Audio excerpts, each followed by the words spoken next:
I don't think, there's been a lot of finger pointing at AMR. I don't think AMR is necessarily the problem. I think they got put into a situation where they were set up to fail to some degree. I don't know. I don't have the confidence, I should say, that this situation is that much better that they're not being set up to fail again. So for me, it's just one part of the whole entire cog. It's with one cog in the wheel. So for me, it's been a challenge going back and forth over this, but basically just wanted to state that I still believe a two system is better than a single system, and I'm more disappointed in the contract than I have problems with whoever won the contract fair and square. Is whoever won it fair and square. It doesn't matter what the company name is. So that's kind of my thoughts. Thank you. Commissioner Frazier. Thank you, Madam Chair. I wanted to take the time to thank everyone who's been a part of this process. I'm pretty certain that we can all agree that our current approach to the provision of emergency services, it no longer meets the growing demand or the ever-changing healthcare landscape here in Knox County.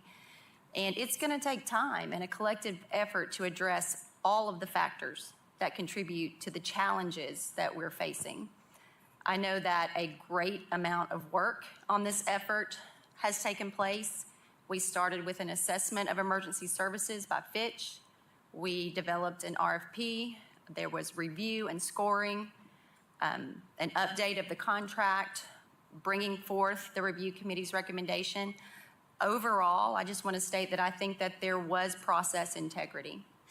And at the end of the day, we have a much, much better contract that will enable Knox County to have more oversight, more accountability, and a broader range of services. However, after a great deal of consideration, and I want to emphasize that, a great deal of consideration, it's my opinion that there are still a few things about the contract that cause me to pause.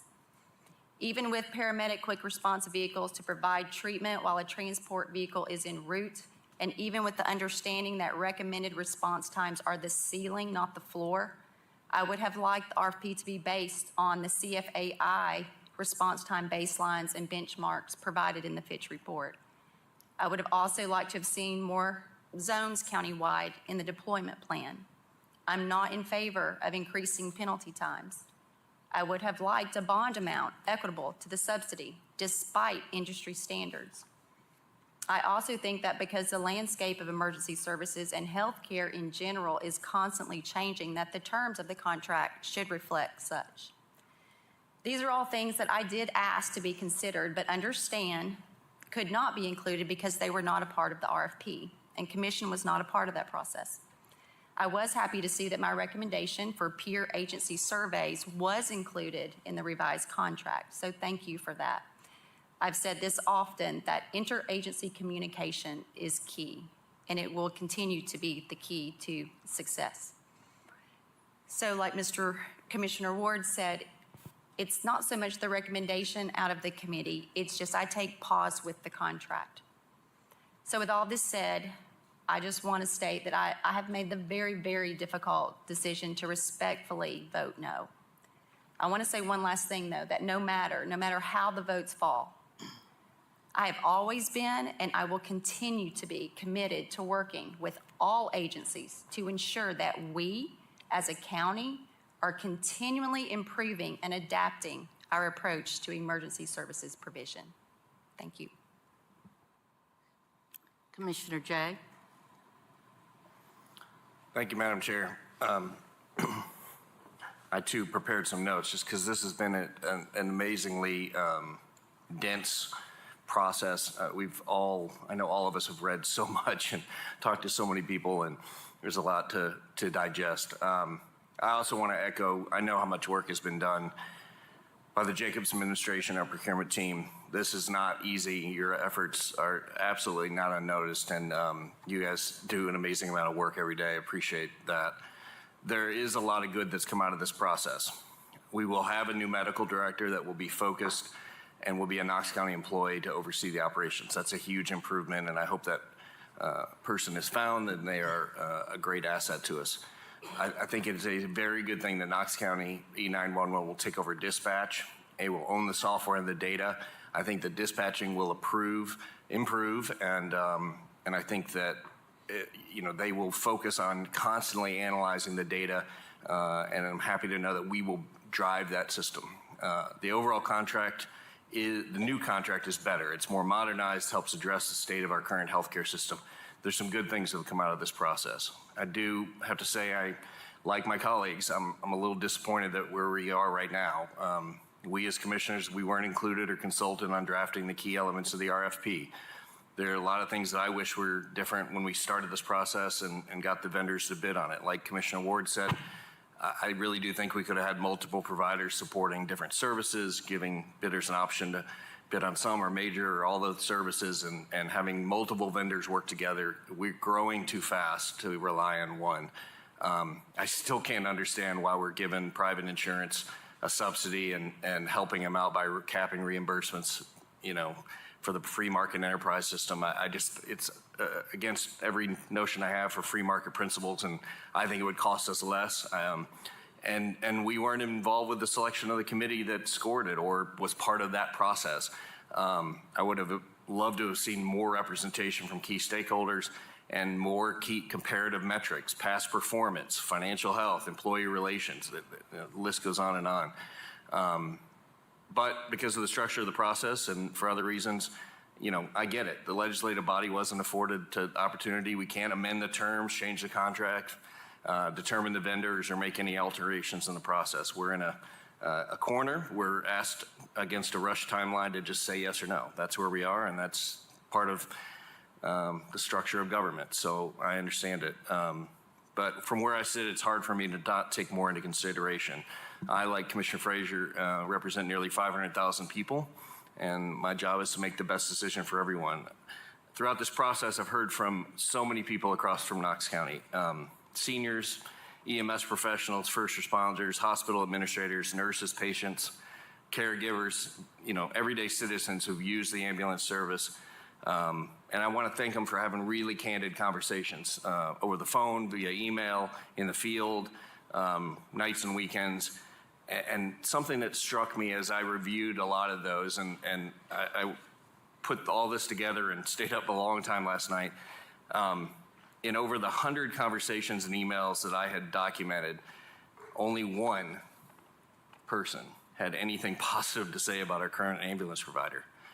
It just tells me something about the confidence of our community in rehiring our current vendor. In addition to the hundreds of times in the last few months where AMR was at level 0, meaning there were no ambulances available to help citizens, last week was a really difficult moment for me. On Thursday afternoon at 4:03, I was informed that once again, AMR was at level 0 status with 4 calls holding and no emergency units available to serve.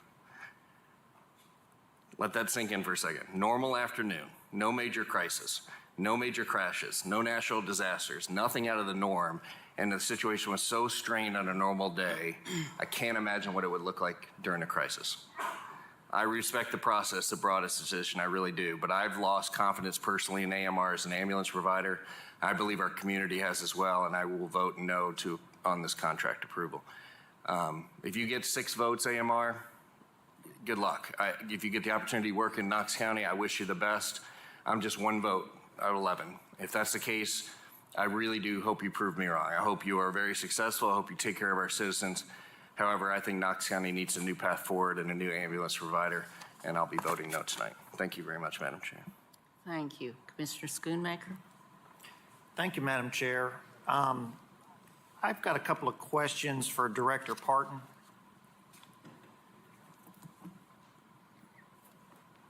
Kevin Parton, Knox County Health Department. Last Monday, prior to the work session, we were told there was a red line copy that they had changed numerous portions of the contract. Is that correct? Yes, sir. Okay, and that you were kind enough to send us the red line copy so we could actually study it and see what's going on.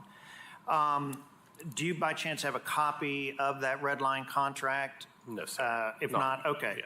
Well, just a couple of quick things. Sure. Do you believe that in the contract that we're going to be able to hire a medical director at $50,000 a year? That's the current standard across the nation according to Fitch. So obviously, we'll see where we go from there. Okay. And then on page 18 of the red line version, there's some numbers that need to be corrected, and I can point those out to you later because you're saying 60 days, and then you're saying in parentheses 90. Okay. So which way is it? And this is supposed to be the changes to the contract. Is there anything in this contract that spells out that AMR will provide service at our high school football games? No, sir. Okay. We were kind of told that the Fitch report is our guide to make our decisions from. Would you agree with that statement? That's what we built our RFP off of. Yes, Okay. sir. Was the evaluation committee given this report prior to their scoring? It's available to anybody that would like it. It's an open document, but we didn't physically hand it to anybody. They didn't get a copy of this before they started scoring the RFP? No, sir. They're there to score the proposers, Okay. not necessarily the Fitch report, which was only a data collection and recommendation tool of the prior contract. Okay. I tried to perform kind of a factual analysis of all the information that all of us have gotten here. As you can see on the screen, that was the information that I requested from you on the fees that AMR were assessed from your department. Is that the correct numbers up there? I believe so. Okay. Well, in 2018, that is the year that AMR got their second renewal of their contract, correct? I believe so. Okay, because this body had to give them the opportunity to renew that contract, and there were several commissioners that at that point in time that really emphasized that maybe we should put it out at that point for an RFP, but the majority said to go ahead and go forward. Based on the data that you see there, it seems like every year that they've had the extension of the contract, their fines have increased dramatically. And, you know, in 2018, we were promised that they would do better, they would continue to do things the right way, but yet your data right there doesn't hold water, so to speak. I would say that teaches us a lesson to not allow a contract to go 10 years without looking to change it along the way. Okay. Can you do the next slide? And then, since this was our guide to make decisions from, if you can kind of scroll down to the bottom. At the bottom of the page there, the Fitch report basically says, and if any commissioner has their Fitch report, it's on the bottom of 15. It basically says the contractor did not meet the 90th percentile requirement for the years 2021 and 2022, even with the 7-minute allowance. And that was the standard of 10 minutes plus an additional 7 minutes, meaning 17 minutes. And they couldn't hit it in 2021 and 2022. And now the new contract wants us to go to 20 minutes. Is that correct? The new contract outside of the city incorporated does have a 20-minute response time, which would be better than the response time that the outlying areas are receiving now. Okay. I was actually, this is fascinating to me because kind of like Commissioner Jay, we like the numbers, but are you aware that the Knoxville Fire Department actually keeps data on their 911 calls? I'm sure all first responding agencies probably keep data on their calls, or at least I hope. Well, what was interesting is they provided me with just the month of September of this year. So inside the city of Knoxville, that were 911 calls designated to their jurisdiction, there was over 1,100 calls for service during that month. And like you said, inside the city, they are required to meet that 10-minute threshold. It's 17 minutes as of the last amendment. Inside the city, As of the last amendment, it's 17 minutes. okay. Yes. Well, they met that 47% of the time inside the city of Knoxville. That was 524 calls. More than 10 minutes response time was 20% of the calls, okay? That was 222 out of the 1,100. What's also fascinating to me that individuals called in and requested an ambulance, but because of the wait time, 24 were transported by privately owned vehicles. In fact, one of the vehicles that transported a patient was the battalion chief of the Knoxville Fire Department. But then the last number I thought was kind of really interesting was that in the month of September, when the 911 call came in and it was determined it was in the city of Knoxville's jurisdiction, there were 289 calls for services where no ambulances were available at the point in time. Now, if that means the call came in at noon and then at 12:05 there were ambulances available, that could have happened. At 1:05, ambulances could have happened. But I thought that was interesting that high percentage, there were no ambulances available within the core center of Knox County to be able to handle the citizens who live in the city of Knoxville. And it's kind of unfortunate that you guys in the health department don't get to see those numbers because you really don't know then what actually is going on. That's why in the new contract, we'll own all the software that allows that. Right, and hopefully that'll get better. The other thing is, under the new contract, Knox County is going to pay a little over $172,000 a month to AMR. And then in the contract, if they don't meet the deliverables, those fines are going to be deducted from the $172,000. Is that correct? That is correct. Okay. And then one of the things I thought was interesting, nowhere in this total conversation is, and I'm not sure if the other vendors that were vying for this contract, and if they were known this information, would they have reduced their subsidy requirements to very similar to AMR? But how much does AMR actually receive on a yearly basis from their ambulance subscription fee that they charge? You know, most of us know that Rural Metro charges us a fire fee, but also people are paying as part of that, if they want to, they can tack on the ambulance subscription fee, which is additional revenue for AMR. So when you say in the contract that if their profitability is above 12%, is that going to include the subscription fee that they're getting from Knox County citizens? That would be included in their revenue numbers, so yes. Okay. But so I guess my question is, if the other people who applied as a vendor were aware of the subscription service, they might have lowered their estimate instead of being above the 3 million. We would need to ask AMR. I'm not aware that the subscription service is still Yeah, I had a call today from they pay a yearly fee I'm for sure an that ambulance. somebody pays for it. I just don't know that you can still sign up for that. Okay. I believe that was from Rural Metro days where it carried over. Well, they paid it this year, so it. Sure. Okay. And again, we are the third largest county in Tennessee, and I know I've said that on several times on several issues over the years.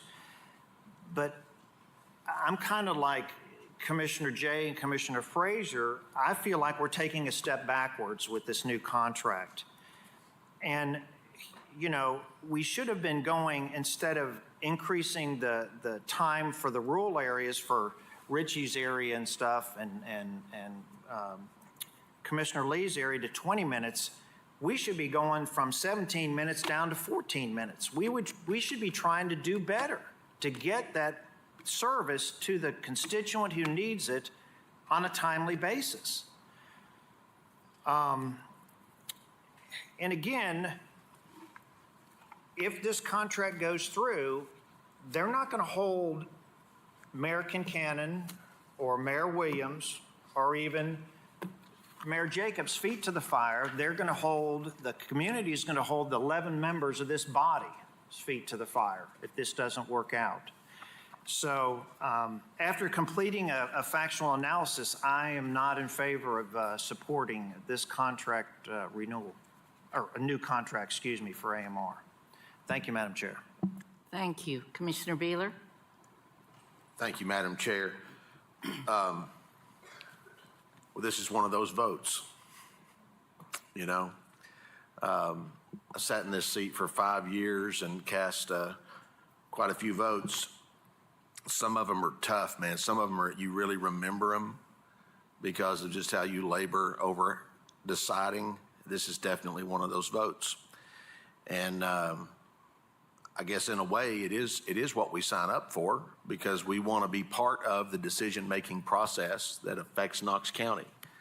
But of course, the risk in that, the inherent risk in that is no matter how much research you do and no matter how much you labor and debate and gather information, sometimes you make a decision, it might not turn out to be the right one. You just don't know. Sometimes you just don't know. I'm going to tell you how I'm going to vote, and then I'm going to kind of tell you how I got to the decision, just like my colleagues have done. You probably know how I'm going to vote because I've seconded the motion. I intend to vote yes on this. I'm going to tell you how I got to that. Everybody arrives at their decision a little bit differently. And let me just say this too. I know beyond a shadow of a doubt there is not a person on this dais that would cast a vote either way on this for any self-serving reason.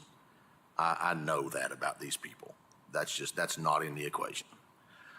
Having said that, you know, we'll end up voting differently, I'm sure. But I'm voting yes. You know, I've heard a lot of information. I've gotten a lot of emails, phone calls, input from friends, constituents, political supporters, but, you know, vendors and those who were part of this bid process. And I'm voting yes on this because it boiled down to this. I believe we need a contract. And I believe we need a contract approved tonight that's ready to take effect February 1st, 2024. That's no disrespect to any provider's ability to come in at the 11th hour and save the day. I don't doubt anyone's ability to do that who says they could do that, but that isn't what we're looking for. We're looking for a contract.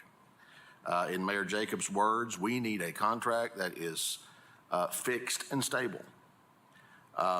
Again, I may be quoting the mayor, I don't know, but is it perfect? Absolutely not. How could it possibly be perfect? Is it better? I do think it is better. I think even some of my colleagues who have said they are probably not going to vote for it admit that there's been some good things that have come out of it. But ultimately, whether or not this contract is a success or a failure is going to come down to the provider. You know, you guys got to get it done. You know, if we vote to approve this contract, you guys got to get it done. And if you don't, we're going to be right back here again. And, you know, I will remind us of what Commissioner Daley said, that the county has protections in this contract to revisit if it's not getting done. You know, I wanted to make a comment or two on what Mr. Brett said, and not to pick on Mr. Brett. I know what my colleague already did. Shows you we're listening, though. You know, I appreciate Mr. Brett's remarks, but just even if I disagree with him, he always presents them in a way that's articulate and civil. You know, but just a couple of things.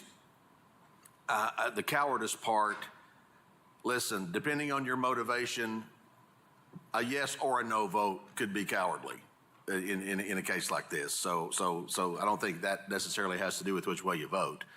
And in terms of our ability to do things in 72 days, I don't think Knox County can print money, last I checked. So it's not as easy as winning a war in terms of financing it. So, you know, for all those reasons, I believe that it's incumbent upon this commission to approve this contract, imperfect as it may be, and then hold the provider's feet to the fire or revisit it when the time comes. Thank you, Madam Chair.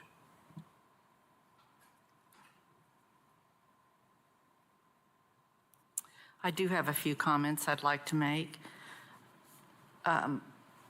Commissioner Beeler, you were very articulate. It is one of those votes. It just doesn't feel quite right either way. I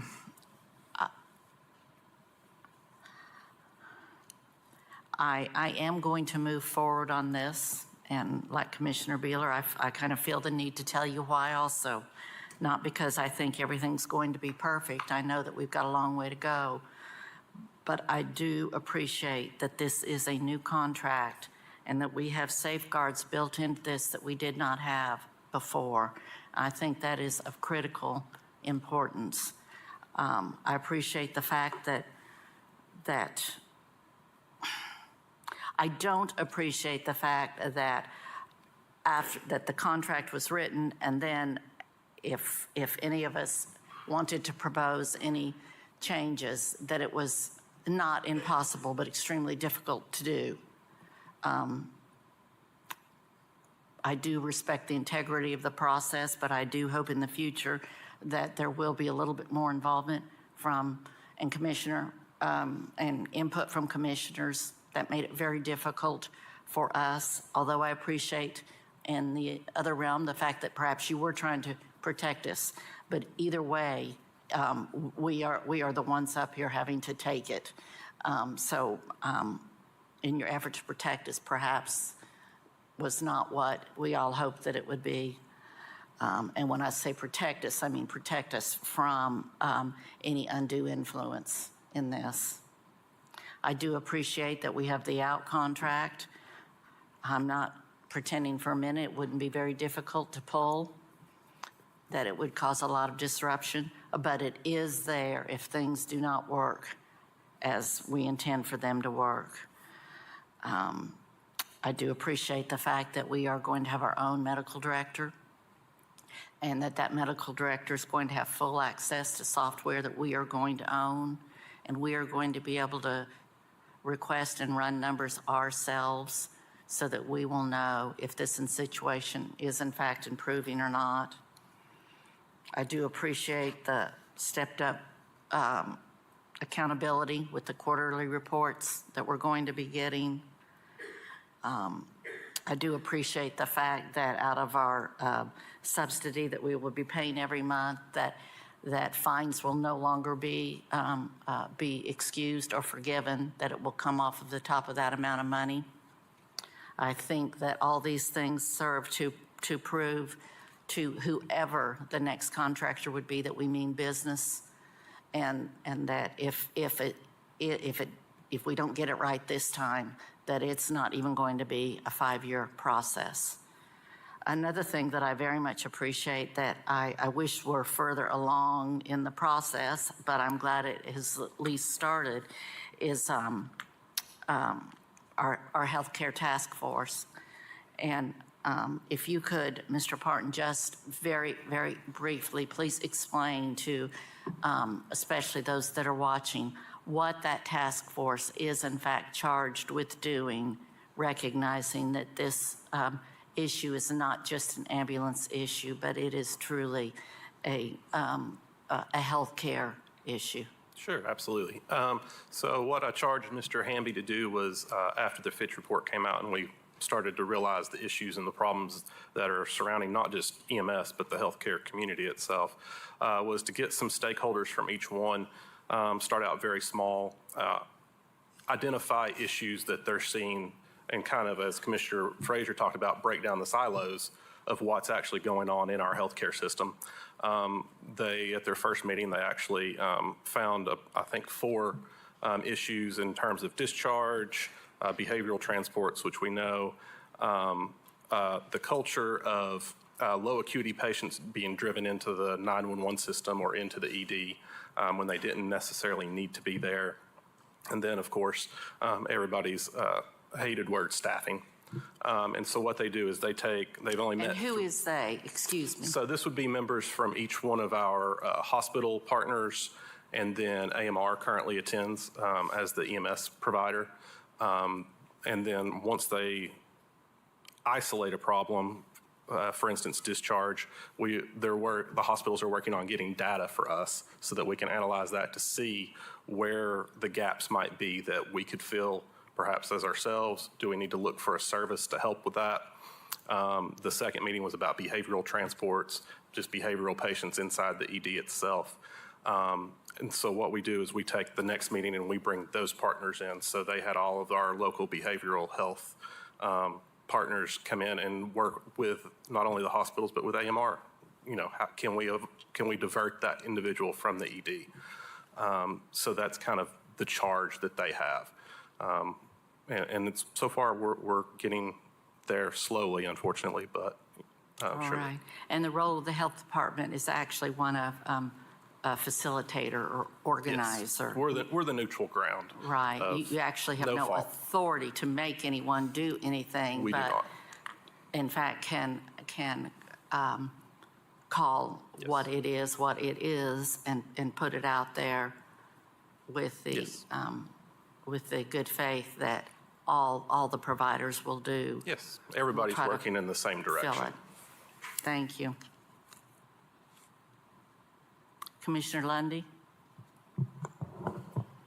Thank you, Madam Chair.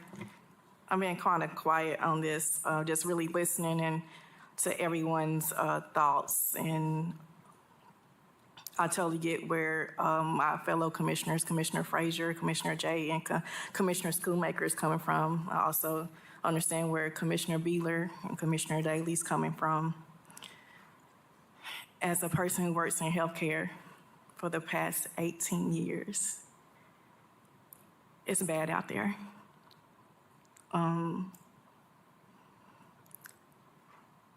There are a lot of people that are not getting served because there's not enough people to serve them. I've seen so many people are living alone, suffering whatever illness, and there's no one there for them to call on. I see where the needs are not being met when people need a basic medications or maybe a walker for assistance. They just don't have it. As Commissioner Durrett said, she's tired of the blame game. And I agree with her. I do believe, I feel the uneasiness about the vote of my colleagues, and that to me lets me know that when you live in that space of uneasiness, you really care and you're thinking about your decision with utmost intentionality. I always try to quote Dr. King. He said, "Where do we go from here, chaos or community?" Has the process been fair? Maybe, maybe not. That's up to the eyes of the beholder. Yes, it probably could have been a little bit more unified, but we live in such a fast-paced society. We don't think about including others. We just we gotta get it done, we gotta get it done. But I do trust this commission. I know it won't be here next year. Whether people vote yes or no, I do trust this commission, my colleagues, and the next commissioners, that they will be willing to, if AMR gets this contract, I trust that the commissioners that will remain here will be sure to, I want to be fired. What's the fire word? They're going to hold you with the most accountability, and I think they will cause a war with you. And I'm looking at the leaders back there. If this does pass, please know that they are not going to be sitting on the sidelines. There's a lot of hurting people out here. There's a lot of suffering out here. And I just wanted to give that perspective as we are struggling with that decision. And I also gotta, just because being who I am, gotta comment on the article that some of us did get the $500. And I thought about that. I see what people are saying, how it can be corrupted or whatever, and should you take the money and should you not? But to me, it's all about your intentionality. There's a paradigm shift of who's coming into office. I know these women here, they're mothers. They are educated women. They love their community with all their hearts. They are not up here to get their vote bought by anyone. And plus, as the queens we are, $500 ain't gonna do nothing. And let me say my worth, I'm worth millions. So, and we know that's not coming from government. But I would just leave it at that. Just want to give a perspective of let's move in unity. However this votes go, let's do it better. Let's lay the blueprint. Let's be the blueprint for other counties that are suffering. We're not the only one making this decision. It's bigger than that. So just let us move forward in unity, and that's the message. Thank you. Are there any other questions or comments? Seeing none, we'll have a roll call vote, please. Commissioner Hill? Yes. Commissioner Lee? Yes. Commissioner Beeler? Aye. Commissioner Daly? Aye. Commissioner Jay? No. Commissioner Frazier? Respectfully, no. Commissioner Lundy, Aye. Commissioner Durrett? Aye. Commissioner Oster? Aye. Commissioner Ward? No. And Commissioner Schoonmaker. No.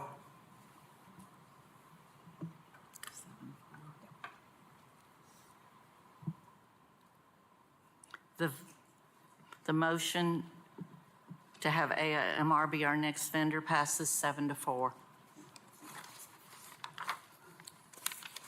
Next item, please. Item number 44 is Resolution 901, urging the Tennessee Department of Transportation, TDOT, and the TDOT Excess Land Office to streamline and accelerate the excess land sale process. Do we have a motion on this? Motion to approve. Second. Motion by Frazier, second by Oster. Any discussion? All those in favor? Aye. Opposed? Motion carries. Next item. Item number 45, Resolution 904, amending the Knox County Commission rules, Rule 1, to add new Section X, Knox County Code of Ethics,